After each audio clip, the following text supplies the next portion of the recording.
Have you ever pondered over the concept of atonement? How does it interconnect with devotion?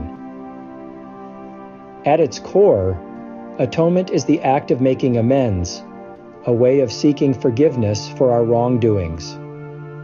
It's a universal concept, seen in the rituals and practices of nearly every religion and spiritual path.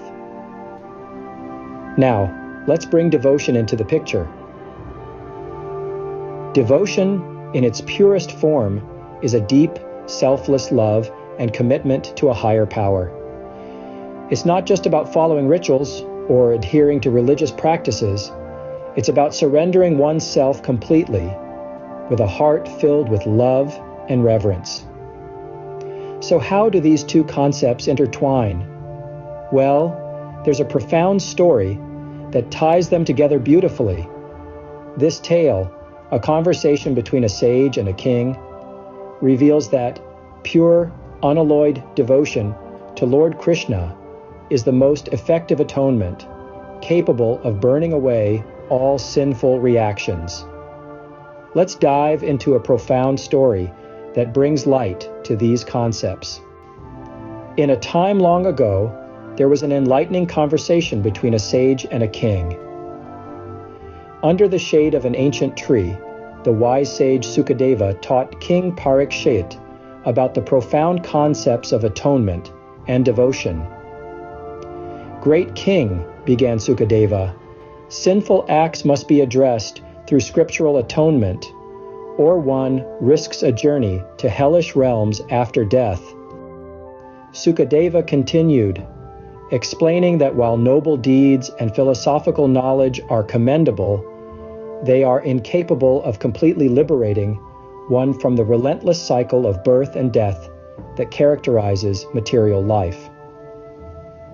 "But," Sukadeva declared with a spark in his eyes, "unadulterated devotion to Lord Krishna has the power to burn away all sinful desires entirely, much like the morning sun disperses the thickest fog." Intrigued, King Parikshit asked, "How can one reach this pinnacle of devotional attainment?" Sukadeva responded with a metaphor. "Imagine a venomous snake, which has been defanged.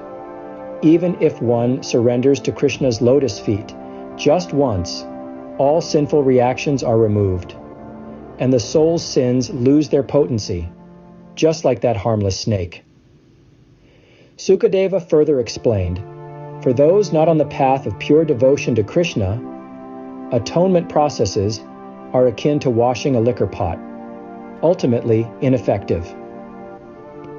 With a warm smile, Sukadeva assured, "But for those who walk the path of pure devotion to Krishna, freedom from fear and the cycle of birth and death is a guarantee."